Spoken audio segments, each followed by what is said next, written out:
Alright, man. Let's get it. Yeah. We back on. Yeah, man. It's the Dojo podcast. Season 17, episode 8. Episode 8. Yeah, episode 8. Mo isn't around. Mo is adulting. Time to adult. Where's Ntuzaba to Holo? Bali's back. High as hell. We'll explain why. We'll explain why, man. Homeless podcast moving around. Yeah, we're moving around actually. Yeah, so Yes. yeah, we're recording from a location in Sensen. We are hosted by the good folks at Hackers. Hercus Coffee Bar. H-E-C-U-S. Cus. Yeah. H-E-R-C-U-S. Hackers. Hercus I like Coffee your Bar. HQs, yeah. Yeah. It's actually, they do more than that. They do, it's a cannabis, It's a legal Cannabis. Yeah, cannabis. Cannabis, legal cannabis supplier business. And byproducts. Yeah, you can buy coffees. They've got coffee shop as well. and by infuse of cannabis in the coffees. Yeah, they've got the one that's got a specific name as well. Yeah. If you want that, They actually also sell some merch, Yes. paper planes, t-shirts. Kidi products sabo, that's it, that's a good Yeah. They are online actually, so if you want to see their entire range, go to www.hackers.co.za. HERCUS. Yeah. Then you can see their offering. So that's the folks. Yeah, hosting man. us. Yeah. Shout outs to Hercus, man. Yeah. Hey. Next week I wanna be hosted ke ausi. Re jamnati tampo. Hey, Ka Sunday. Jalo you the whole side now. But it's already high because she's had an edible, so just bring it out there. So Yeah, she might be quiet, or she might go way out of the spectrum. Go way left. Speaking of spectrums, Yeah, but We'll get there. Things to plug, man. Hey. Things to plug, man. episode Hey. Yeah, so we've done the first plug. Yeah. And the second plug, which I wanted to talk to you about because Yeah, man. I haven't shaven for the whole year. Yeah. Okay, since the beginning of the year. Yeah. I won't say the reasons why. But yeah, we've got some good folks that man. do some nice shaving products. Yes. Scape gear. Scape gear. They have a very unique trimmer. Yeah, so you got that, ne? Yes. I didn't get anything, so I can't even talk. Yeah, so they sent me trimanyana yabona. It's this very cool trimming product that they have. Okay. Number one, just doing business Libafe tour was actually quite seamless. Yes. Because I literally put the order. I think it was the Monday where you told me Yeah. they're ready for me. And then I got it on Tuesday. Yeah, that's quick. Yeah, that was quick. Yeah, and apparently this is how they work. Yeah, Le that's it. Majitaba. Just from the buying Yeah, experience, just from the buying experience, and Okay. then from using the product. Emma, Yeah. you're calling it a trimmer. So Yeah. is shaver a generic name? Yeah, shaver. It's a generic name, but what it actually does is trim. So okay. Yeah. So you wouldn't have sihlot Okay. and necessarily use that. A trim. Yeah. Okay. Yeah, because I wanna even when you open the box, it's the scape gear thing product itself. So Okay. the actual trimmer. In a man. They're different heads. Yeah, in a it's different. So they do have a blade on there. They have a massager. They have a nose trimmer. Yeah, and then the actual shaving head for trimming. Okay. Yeah. And oh man. Emma does. Yeah. Because I'm very interested in this. So you call what you do on your head trimming or shaving? So I do two things. Agikuta litwadi again. Okay. So if I've grown a significant amount of hair, I need to shave first. Okay. And then I have to trim to get the smooth baby. Or ass trimming feel. is now the smoothness, the how fine to the detail you can how go. fine a hair. And to get smooth, like a smooth trim, you need really soft blades. And this 'Cause is you need to go down. Yeah, close to the skin. And what you find is that people who try to trim to get the smooth feel using big blades, that's why you get that skin irritation or You need something like scape gear Okay. to get the baby smooth, close to skin shave. Okay. And that's what I like about their product because it's soft, bro. You can even put it on your face. Oh, yeah? You can even put it on your face. It won't scratch your face. You can put it anywhere. Is it? Okay. Blades they're sharp but they're smooth and very soft on the skin. And at face value, because it's sharp, it might create some anxiety of thinking. Yeah, you might think, okay, no, it will hurt you. Yeah, it will hurt you, and you might by looking at it think, okay, no, man, I might need to go actually quite soft. You can really go in, bruh. Okay. The blades are really soft to the skin, but they're sharp. Okay. Yeah. So that's what I like, because when you are trimming and you want to get a smooth trim, you want something that is soft to the skin, and that is what. And that's always an issue between black skin and white skin. I know there's a lot of politics around. Yes. So that's what I love about the product. So if you are like me, especially, you know, a lot, or maybe you shave, maybe you like to get a clean shave. You can use it for that as well. No, that's you dope. can use it. That's dope. Did the homies give us? I told them that we're just gonna give you an honest experience of it. Yeah. Then if they wanna give us more, maybe we spoke on something. Yeah. Then next week maybe we can drill down on the product make what. And then maybe on the next episode I'll bring it as well, so that we can show it. Yeah. Or we can maybe have a display. Mara, we'll put it up now. However, they did say that people that want it, we can give them 10%. 10% off. Yeah. On the so purchase. if you go to www.scapegear, SCAPEGEAR.co.za, Scapegear as one word. Mo will have it on the then screen. On your checkout, put the words Dojo in upper cases. Then you'll get a 10% off on any product you like there. Yeah. Please, man, try them out. Especially if you are shaving every week. Yeah, you need that product, man. Right, you need it. So let's get into the things of the day. Yeah, man. Yeah, because Kishoba to wait, who's this dude sitting in the middle of in the middle of the spectrum? Who's this that's in the spectrum? Yeah, that's smack in the middle of the stage, man. Yeah, introduce yourself, Uma and Jack. No, sure, Jensen Bali. Morula. I'm a 35-year-old male turning 36. Pretty much going through a midlife crisis, given that the life expectancy at S17. So Now there's a new baseline for midlife crisis. It's no longer 40. And so Morula sent us an email. Yes. Yeah, and he hollered at us about something very interesting that he thought we would find it interesting to discuss. To discuss, and and he was definitely right about that. Yeah. So it's, speaking of spectrums and everything like that, so it's more of a mental health, I'm assuming, topic. So we're about to talk about autism. Yes. Mara adults getting from his lived experience. Experience, and I think you called it adult autism in your email. Yeah, so just to give you context, it's late stage adult autism as a diagnosis, because I think with psychologists they usually catch it when the kid is young.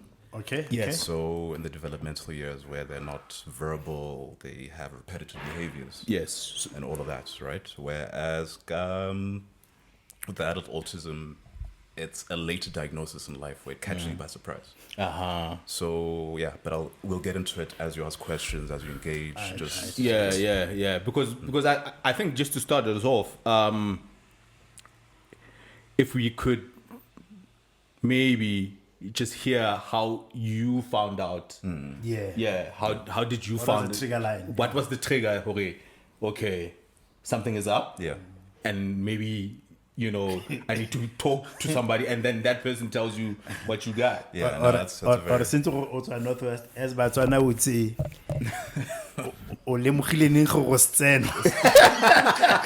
my God.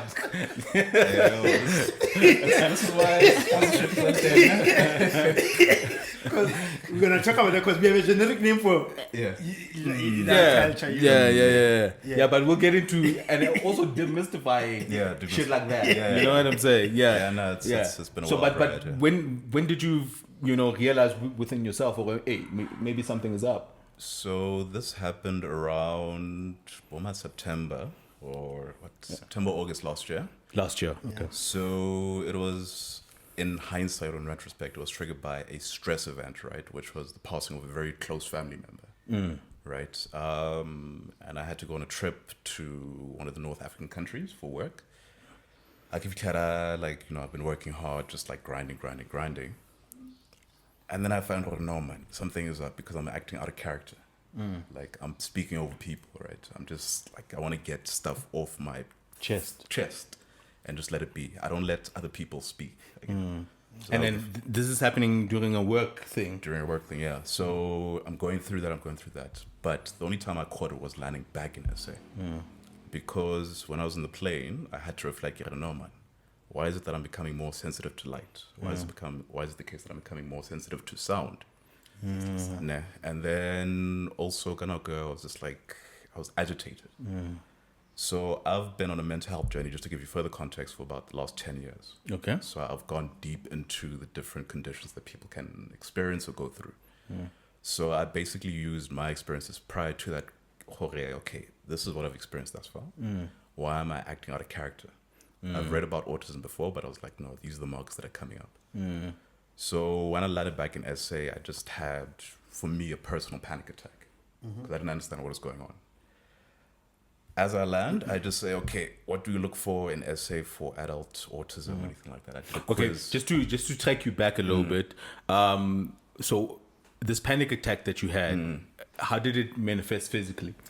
It manifested just in... So panic attacks are seen as different things, again, or experienced as different things. So if you're experiencing a panic attack the first time, it's going to feel like a heart attack. So how you say, what's going on? You go to the hospital. No, it's not a heart attack. You just had a panic attack, so you need to go there. But for now, I've gone through feeling it physically, but now feeling it emotionally. Oh, emotionally. Yeah. So for you, it was an emotional event. Yeah, it was an emotional event. So that was the panic attack there. Just broke down. I think whilst I was doing a voice recording for a series that aired on SABC2 not too long ago.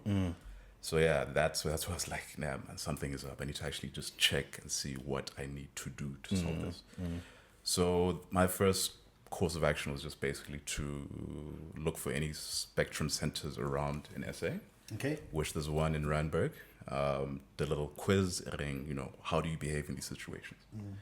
That it's very likely that you might be, or you might have autism. So then I signed up, went to see a psychologist, white guy by the name of Dr. Nal, so shout out to him. Not plugging him, but yeah, in case people need to to see somebody. To see somebody. So yeah, basically we sat down for 2 sessions, 3 sessions. He walked me through what autism is. Then he asked about my own lived experience since high school, varsity, the workplace. Just to connect that. Just to connect the dots. Dots, yeah. So Yonet presents, I didn't recognize it at the time, but I was more drawn to, like, let's say your finances, stuff that has like mathematical logic behind it, right? Whereas highly accounting, but no, it's principles based. Man. Yeah. And you're just like, no, man. But when I lead book, the FRC ring, do A, B, and C. So for me, I saw it as a rule, not a principle. Yeah. Right? You can apply those rules in different scenarios. You have exceptions as well. But in this case, he was like, no, the reason why you didn't pass your postgraduate was because it didn't make sense to you. Yeah. Right? I was working my ass off, but still wasn't getting the marks that I needed to get. Right? So yeah, he sat me down and he said, listen, autism. Right? But even then, the way that he explained it, he said, yours is not necessarily autism in this true sense. It's actually high functioning autism. But you cannot classify autism as high functioning or low functioning because just like Asperger's, with Elon Musk having brought it up, he's an Aspie. Yeah. That has its own historical connotations and ties linked to the German doctor who basically took kids, put them aside, I don't know, when you seem gifted. If you're low functioning, he sent you to the gas chamber. So they've had to move away from that naming convention. For political reasons. For political reasons. And similarly so with the high functioning, low functioning. So I know it's actually categorized as ASD 3, 2, and 1. So autism spectrum disorder, 3, 2, 1. So 3 is basically high functioning, needing limited support, but you still have challenges sometimes engaging socially. And the best that it was explained to me, because I think the most important thing with getting a diagnosis like this is having a proper support network. Because you might know a friend whose son has autism. Yeah. And they've done more research at that point in time than you have. Yeah. So and he was like, no man, I've always noticed when you lack contextual awareness a lot of the time. What's an fellow you leave, you know, and you can socialize as well. But when you express your opinion, you just like say, no, I want to express this. How about the cues, social cues. So she's grimacing, and you're just like, what's going on there? But it doesn't really compute. It doesn't to you. compute. Yeah. So that's at the core level, but I found coping mechanisms over time, right? Which is basically, and I think another side effect, or at least another symptom of this, is having a very good or decent memory.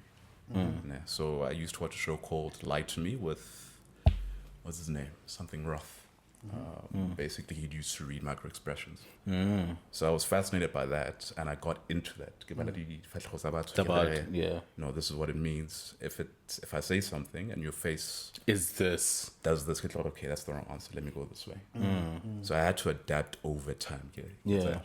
Wow. Very, very interesting. So you mentioned the ASD 1, 2, 3. 3, 2, 1. Yeah. 3, 2, 1. Yeah. And so what are the different levels? So 3 is high functioning. 2 would be 2. You need a high level of support that you would need for the high functioning individual. Okay. And then 1 is seen as low functioning. Yes. Where you need a lot of support. You need a lot of assistance, like speech therapy if you're still a kid. Yes. If it hasn't been dealt with up until your adulthood, you might be seen as, I don't know, developmentally challenged. Okay. And then because you mentioned 2 sessions, maybe not necessarily divulging exactly what you guys spoke about, but you know, during those 2 sessions, what are they trying to ascertain? Anna is basically observing you kind of go. So how was your childhood? So good example here. Also, what were you into? What subjects did you like? Right. And I think 2 examples I can pull up here. So as a kid, let's say my grade 5, 6, and 7, I actually used to listen to like classical music. And my mom's was like, what is wrong? What's wrong with this kid? But it's only because when I lady CD, so when I lay Aretha Franklin, all those things.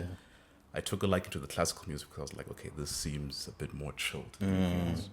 Was it calming? It was calming. It was a lot more melodic. Yes. And I think the tempo, Leon, was just a lot more relaxed. Plus, you are sensitive to the noise. Yeah. Okay. So, and then I think my cousin's in the background, Maria, and he can agree to this. But with the noise sensitivity, after June last year, after that passing of that relative, all of a sudden, like the volume turned up to 11. Yeah. So I could hear things. And I was like, what the hell is going on, bro? Yeah, and it just sounded like a whole lot of noise in your head. Well, not a whole lot of noise, but just a whole lot of input. You can imagine how that feels like. Is there a question? Did you want to ask? Maybe not a question, but a comment. It might elicit questions, but what I think is at the foundational stage, what I find interesting, which is maybe a learning moment or teachable moment, is, a lot of people don't know themselves. Yeah. And when I say they don't know themselves, because what I'm picking up is that it was actually your self-awareness that told you that something is wrong. Yeah. And I'm thinking about how many of us that are in a particular situation, not that we don't know we know something feels wrong, but we lack the awareness to detach it from. Yeah, and to connect it to something. Especially around emotion, like I was out of town, I spoke in a certain way, I got into the plane, I reflected, and something told me that this is off key. Yeah. And I'm talking even like with health, like there's a lot of people like it sounds like it's a very small thing, but it's an important thing where like how can you say it? Yeah, because for me, everything he mentioned, I would have attributed to noise. Because somebody just passed away. Somebody important to me just passed away. I'm out here, acting an ass in the office, and I'm out here hearing things like You know what I'm saying? Get issue. Get issue. My first thing. And that's so powerful because it's so powerful because like as you were telling your story, I'm gonna link it to also besides Bulubu, these Bongoma callings, where somebody we as a black community sometimes because we didn't have the word for something, so we used to maybe lump it around big category issues. Yes. So if into Yamakata, it's Imakata, then we have the negative and there's a positive. Positive, we say it's a miracle. Yeah. Like, is there somebody we can ascribe this greatness to? Yeah. If it's a negative experience, If it's positive, and then I can imagine so I can imagine how somebody who does not have a good sense of who they are, their cues, their triggers, their what, or it takes like you knowing yourself to then say this is a problem. This is a problem. Yeah, this is a problem. Yeah, and yeah, so I think actually it's a good point that you raise because I've been sick a couple of times in my life. Like your body as well, I guess. So the one time in varsity, I remember just going out on a bender. It was with a white boy, so just stay away from white people. It's not healthy for your health. It's not good for your health. But I had a hangover that lasted 2 days. It felt like it, and I was like, the first day, okay, shit, just ride the wave. Second day, man, no, something's wrong. Yeah, because normally it fizzes out after a day. It fizzes out. Yeah, it shouldn't last 2 days. It shouldn't last. Yeah, and I think the most important thing about self-awareness, knowing your body, is that when things go wrong, you should be able to identify to say like this is not the normal state that you experience, especially if you've been drinking, whatever, or doing this and that. So and it was a very funny story because my friend, a good friend, thought I was joking because I have this deadpan expression all the time. So that I'm hugging the toilet to get rest. And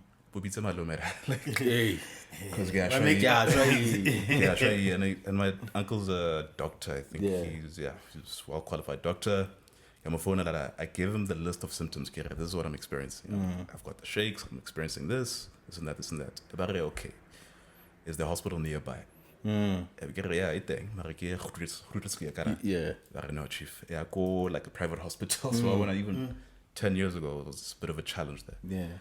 But when I was in hospital, it was an infection of unknown origin that I had. So I just came back from Mozambique, temperature of like 38 degrees, like bumps, lumps all over the body, battery of tests run. Jesus. Now when my friend came in, I thought you were joking. And I was like, no. I was serious. So you had an infection that you caught maybe from overseas? My body just wasn't able to handle whatever was going on because before that we just came back from Mozambique. From Mozambique. Crazy, man. Yeah. Crazy. So but this is to your point, know your body, know what your current state is, and if you can sustain that. If something changes, that's when you say, something's up there. And then okay, just to hit back because you mentioned the levels of support depending on the sort of diagnosis you get, right? So with yours, it's high functioning. You don't really need a lot of support, but then how do you manage it? How did what was prescribed to sort of help you deal? So I think that's a very good question, in terms of just coping. So I've seemingly been able to cope with it for the better part of my life. Unbeknownst to me, yeah. But now, and this is something personal I'll mention just for the sake of the podcast, but when I spoke to that doctor, Dr. Nell, he said that where you are diagnosed with autism, it actually has comorbid conditions as well. Okay. So comorbid conditions here in this case, especially for me, are depression. And heightened levels of anxiety. So I've been diagnosed with depression and anxiety before. Yeah, usually. Mariano, like when he said it in this context, I was like, makes sense. So it connected the dots. Yeah, makes sense. So, at the high functioning level, you don't need a lot of support. You can get by, you mask a lot as well, which is what they term in the world of autism, where you develop, almost a hyperinflated sense of hyperinflated coping mechanisms. Okay. So if you struggle in social situations, you'll know, okay, let me practice this script. So that, It just gives you extra homework. Yeah, it gives you extra homework. Yeah. So that you can pass, quote unquote, as normal. Yeah. Exactly that. Practice it. Yeah. So it's same thing goes back with the body language thing, right? Because I couldn't read body language properly back in high school, where so you practice a lot. Yeah. You practice a lot to read body language. Yeah, no, I had to because even back in like high school, I did the weirdest things on reflection. Like I used to curtsy in front of women, like nice to meet you. Yeah. But you curtsy. Yeah, bruh. Hey, come on. That's crazy.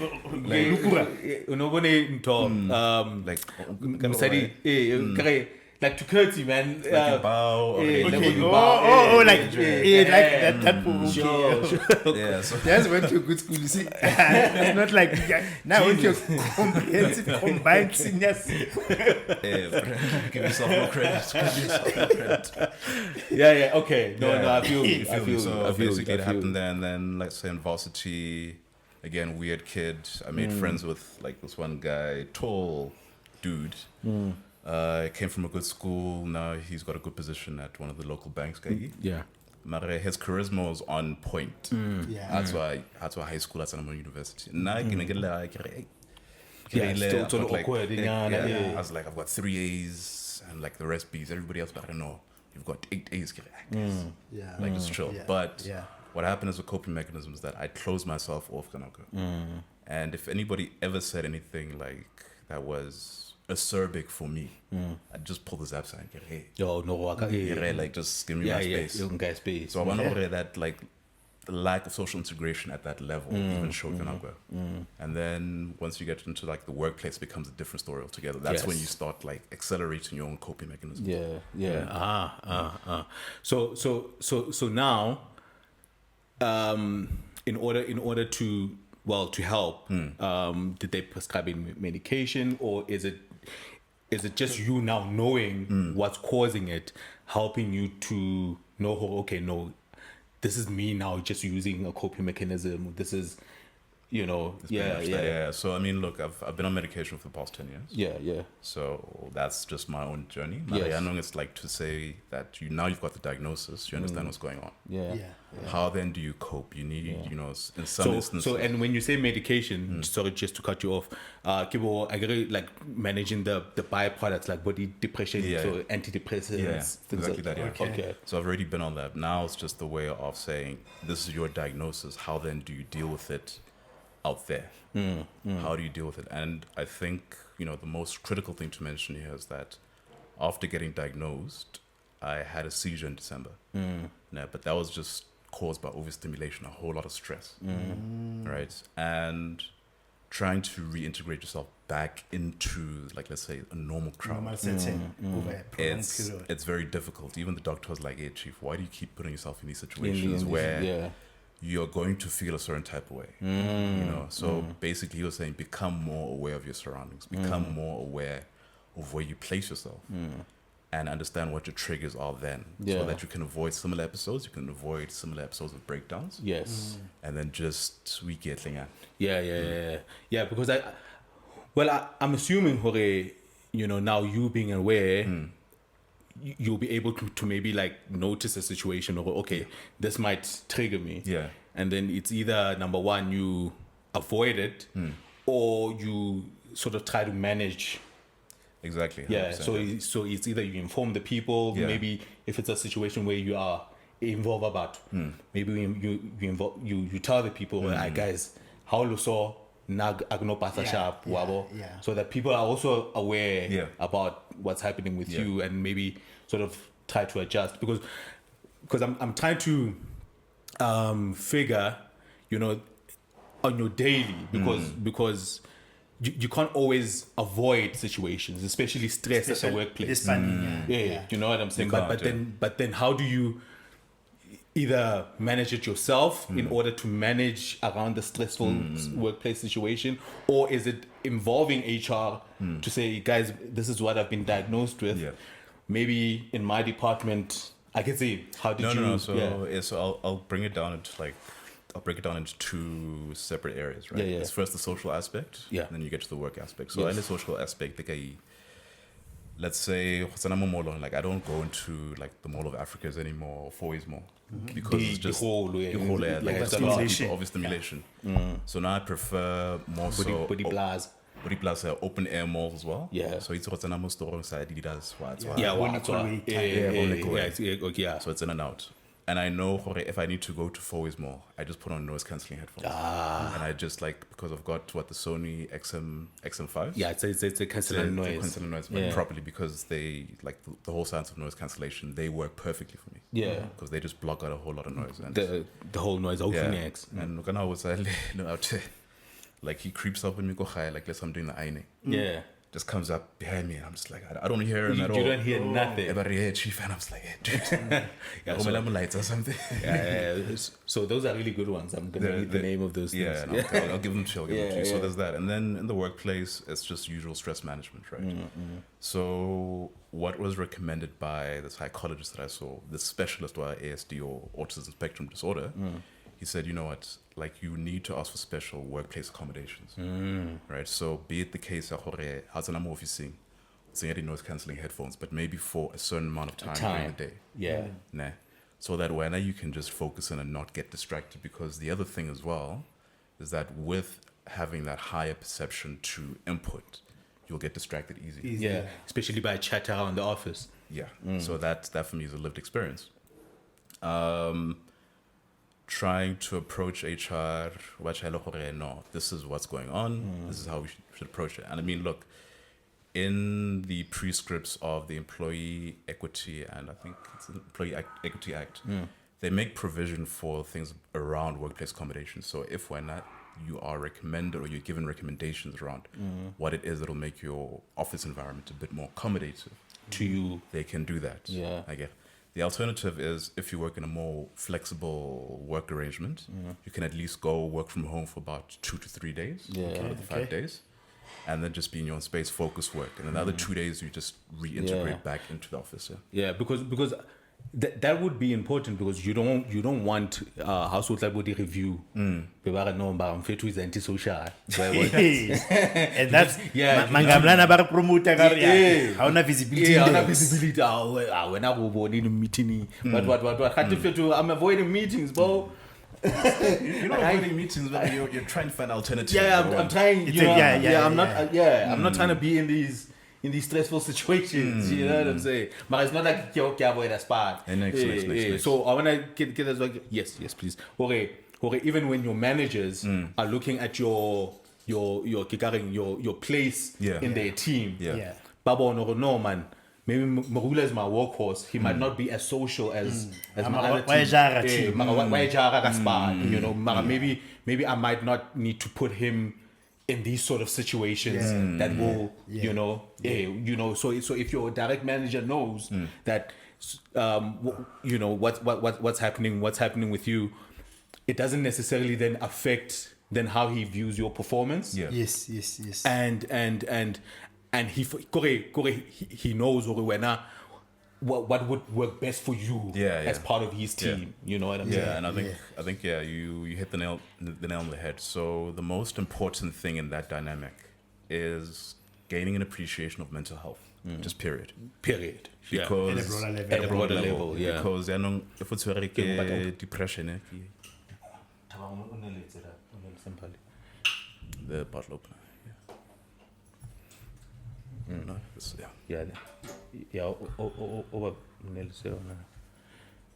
Sure. Yeah. So but an appreciation of just mental health in general is what's key to helping anybody. So I'm not saying that autism is special on its own. When I lay OCD, let depression. It's a spectrum of deep issues. And what you find, sometimes people are afraid to actually disclose this stuff. Yes. Because but no, what if I get stigmatized or no? Yeah, as you said, We don't words like that. Words like that, yeah. Because you find that even people around you don't always have that full appreciation of what you're experiencing. Yeah. So the best way is to make them aware. And if they know, they can accommodate you appropriately. Yeah. So but I think that was a good point that you raised. The whole, how then do you integrate into the team? How then are you accommodated? But it's a give and take. Yeah, right? it's a give and take. Yeah. Speaking on that, I like it when it go more into around social settings. Just away from the more medical part of it is a lot of times, like there's a part of me sometimes that can empathize with a perpetrator. Okay. Especially a perpetrator of crimes that are illogical. Maybe carrying ideas sense. Like a serial killer. Yeah. Because there's a particular... so like when I remove Christian, it's easy for us when he does shit eating out of a bin. We've already given him the right classification that I don't have to worry about him. Right? But when it comes to certain things, because they are tied to somebody's offense, so there's nobody that can say, but hold on, there's a world where the serial killer lives. That just doesn't make sense to us. But because he's done such heinous things, don't want to confront it as a condition. Right? And sometimes that's why I'm like, so even like when like where you have an opportunity to over supervise people, renal confirmation biases, we've got a lot of biases that we bring up, you know what I mean? Like where like Des was using an example that I know in my team who works, but because I'm a manager and this guy hasn't given me enough tools to defend him because I know he does not know how to speak. I know he's awkward. I know he rubs up people the wrong way. But I also know that this guy works. But now, because I cannot successfully translate his work without it affecting me, because if I push him, people are going to, are you crazy? You score this nigga? So now, I end up, for my own ego or for my own ass, I become unfair to you. And you give him a low rating. Because here's the key point that I'm coming to. Because unfortunately, you fall outside of the social template we've created about what a worker looks like. Yes. So the biggest template is that visibility works. A guy that talks a lot gets rewarded, but a guy who listens, we don't know how to reward a listener because nobody has time to, because listening is a lot of things. So now the template that we quickly developed are like, mashasha. The company mashasha. You're visible. Might not necessarily be hitting. But now, what I always get to is like, can you imagine just how lonely other people are or frustrated by just one thing that for you happened to be a lack of a social template? Just like privilege, like because Ulingamlele, who was born into this thing, it's so difficult for you to imagine. Like, if I was like, I know how I treat my help. And can you imagine how lonely for that person is? I was watching a podcast, Yabo J. Peterson, and they were talking about social outcasts, right? And then Barre, you can identify a social outcast as young as 2. As young as 2, you know what I'm saying? Just by how they act or what. So analyzing, and I'm not necessarily saying maybe it might be ADHD. But there's some sort of mental health issues. They manifest in kids who tolerate wana at 2 years old or hyper violent as a reaction.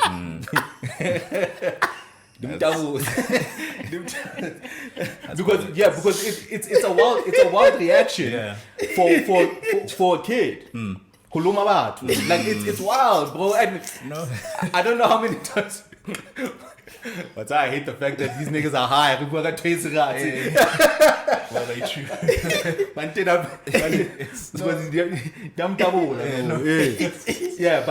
I was mentioning it. A kid acting violently. Let's say he's a 2-year-old is throwing a tantrum, but is choosing to be ultra violent by scratching and biting. that is already a sign. There's something out mental health wise. Yeah. Maybe you might need to check this kid. Why is he exactly. hyper violent? You know, and then kind of practitioners need to start looking at this kid, because what they've noticed is that undiagnosed, at 2, at 4, if he's not socialized, because most kids at 4 get socialized to group settings. Yes. That's when they start making friends. Yes. You know, and then if that hyper violence doesn't stop at 4, what then happens is that Skolong bottom reject. He's not going to be able to make friends. He's not going to be able to, and then so that moves from kindergarten to primary school to high school. You can almost predict. And then high chances he will drop out in high school. High chances he's going to get into crime. High chances he's going to be in jail by the time he's 20. He's 20. Yeah. So because of that, and it's all linked back to mental health issues. So I think and that's a very good example that you mentioned there around kids behaving that way in their earlier formative stages. Yes. Because I think at least from what I've read, and I can be corrected here, but from ages since you're born to like age 3, you are basically taking on the template of your primary caregiver. Yes. If that is absent, and you show those tendencies, and there's no way to have any corrective behavior, then that will perpetuate itself going forward. And then this is where then after go like age 4 or 5, you are seen as a social outcast, because you haven't been taught the actual appropriate coping mechanisms, how to integrate and how to deal with, let's say, whatever condition you may have, which in most instances is actually linked to genetics as well. Right. So you find that something either triggered that response, and it's just opened up a can of worms. Now you need to manage it. And it's the same thing with people that get depressed or receive a depression diagnosis late in their life. It's after that stressful event. Right. And it's usually that stress that triggers that like genetic code. Because the thing happen depression, you know, it's in the way we think of it. I'm trying to think of an analogy, because it's sort of it's not something that just befalls you like a cold. You know what I'm saying? It's a series of things. Ne? For instance, you're dealing with a kid that has let's say like a speech problem, right?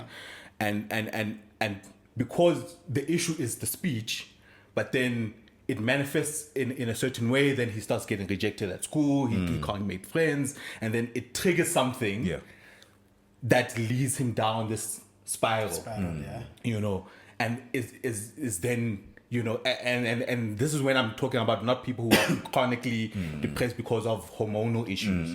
You know, utolori, there's something mentally that's happening, and then because this thing has not been identified, and because now you are feeling the social, you got a backlash of not having addressed this thing, it leads you down the spiral of depression. 100%. You are 100% correct, because as you said, if you fall out of that societal template, you are less likely to be accommodated. You're less likely to be integrated into circles where basically just being a human is learning from others, from others' experiences. You start mirroring people's behaviors. So like, okay, this is what Tabang did as my dad. You know, in a hypothetical, not in a hypothetical, but you look at him and you say, okay, this is how he managed the situation. And why that same thing, like with your kid, again hypothetical, if he does something wrong, no, chief. What you did there is actually not the right thing. Let's try to think about it this way. And what you're doing is helping them build, you know, almost like neurological structures. If I face a similar situation in future, this is how I handle it. But if you're not given those skills to manage that, you'll continuously make the same mistake, or you can say a mistake, and start spiraling, as you mentioned. And another question I had for you is that because I know you've been dealing with it in various forms for a very long time, how quick were your parents to notice, or maybe there might be something up Morula, you know, maybe depression, whatever, maybe can we take him to see somebody? Yeah. Yeah. Did your parents pick up?